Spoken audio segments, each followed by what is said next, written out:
A nossa reflexão nesta mensagem de hoje é para falar de uma coisa que realmente as pessoas acham que precisam ter para Deus realizar. E na verdade precisam. É a fé. Muitas pessoas frequentam as igrejas e não conseguem a realização dos seus sonhos. E se acham às vezes discriminadas por Deus.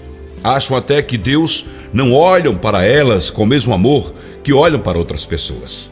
Muitas pessoas, quando vê alguém num púlpito dando testemunho de vida, erguendo memorial a Deus, agradecendo a Deus por graças alcançadas, por milagres acontecidos em suas vidas, pensam: por que ele consegue e eu não consigo?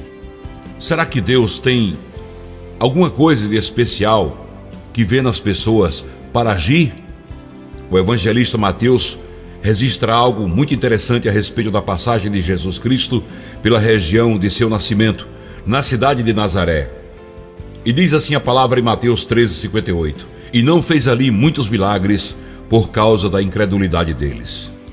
Apesar de reconhecerem de certa forma o poder de Jesus ali naquele lugar, em Mateus 13:54 e 55, não deram a devida honra a Jesus, nem creram verdadeiramente nele, antes ficaram escandalizados com o ministério de Cristo, ridicularizando até, a ponto de Jesus criticá-los, e escandalizaram-se nele. Jesus, porém, lhes disse: não há profeta sem honra, senão na sua terra e na sua casa. Mateus 13:57. O ponto mais forte de todo esse episódio vivido por Jesus foi o fato de ele não ter realizado muitas obras ali. Segundo o evangelista, por causa da incredulidade daquelas pessoas, e isto me leva a pensar em algumas questões a respeito da fé e da ação de Deus na vida das pessoas. Muitas pessoas fazem uma pergunta tipo assim: Deus só realiza milagres onde existe fé? Eu digo não. O texto afirma que Jesus não fez muitos milagres ali. A graça comum de Deus pela qual ele derrama de suas bênçãos sobre justos e injustos está em Mateus 5:45. Sempre será derramada sobre o homem em forma de milagres diários que Deus realiza nesta terra, independente de qualquer mérito ou ação do homem. Porém, Deus poderia ter feito muito mais ali em Nazaré, se encontrasse fé verdadeira na vida das pessoas. Outras cidades foram muito mais impactadas e abençoadas pelo poder de Jesus, pois tinham pessoas com fé verdadeira. Nesse caso, a região de Nazaré deixou de ganhar não crendo em Cristo. Teve grandes prejuízos, pois deu mais valor ao seu pecado, que é o convite de Jesus Cristo, para ter uma vida de bonança, de paz, de milagres, de verdadeiros prodígios em suas vidas. Deus precisa da fé das pessoas para agir? Não!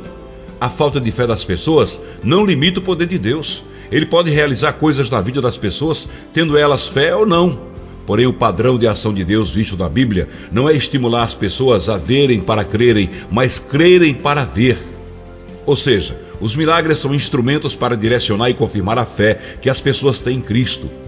Era muito comum Jesus dizer aos que ele curava: a sua fé te salvou. Em Mateus 9:22 encontramos isso. Ou seja, a fé já existia e foi fortalecida e confirmada. Era muito comum também Jesus não ser favorável a que fizessem publicidade de seus feitos, para que as pessoas não fossem até ele apenas por interesse. Mateus 8:4 você pode ver isso. Podemos perder muitos milagres de Deus pela falta de nossa fé? Aí sim, a falta de fé é mostrada nesse texto para um fator limitador da ação de Deus, e não fez ali muitos milagres por causa da incredulidade deles. A palavra diz muitos milagres, quer dizer, ele fez alguns milagres e não fez mais por causa da incredulidade deles. Como já explicamos, isso não significa que ela limita o poder ou o plano de Deus, e sim que limita o propósito da ação de Deus na vida das pessoas, já que Deus não faz milagres apenas por fazer, mas sempre com propósitos maiores do que os que possamos imaginar. Certamente muitas pessoas deixam de viver milagres de Deus em suas vidas por causa de sua incredulidade. A cidade de Nazaré poderia ter vivido muito mais bênçãos de Deus se fosse receptiva a Jesus Cristo naquele momento. Precisamos reavaliar a nossa fé. Talvez pela falta dela, estejamos deixando de viver grandes coisas de Deus em nossas vidas. O meu desejo é que Jesus diga da minha vida e da sua vida, e ali foram feitos muitos milagres por causa da fé deles. É preciso crer que Jesus te ama com a mesma intensidade que ama qualquer pessoa. Você tem no coração o amor de Deus? Então tenha no coração também a fé que você precisa para alcançar os milagres de Jesus. Tenha a certeza de que as pessoas que confessam, as pessoas que testemunham na tua igreja, os milagres que receberam, as bênçãos que receberam, você pode recebê-las também, porque você também é filho de Deus. Algumas pessoas até ficam assim: eu não consigo porque eu não mereço, eu não consigo porque eu sou um pecador. Todo mundo é pecador e tem seus pecados lavados no sangue de Jesus. A única diferença é que quando você passa a conhecer o Evangelho, a palavra de Deus, e é tocado por Jesus Cristo, você passa a pecar menos, não cometer pecados tão torpes, mas você continua sendo pecador. A própria palavra diz: aquele que disser que não pecou, já pecou porque mentiu. Não veja em você uma pessoa que não merece receber de Jesus Cristo um milagre em sua vida. Jesus quer te abençoar, quer realizar maravilhas em tua vida.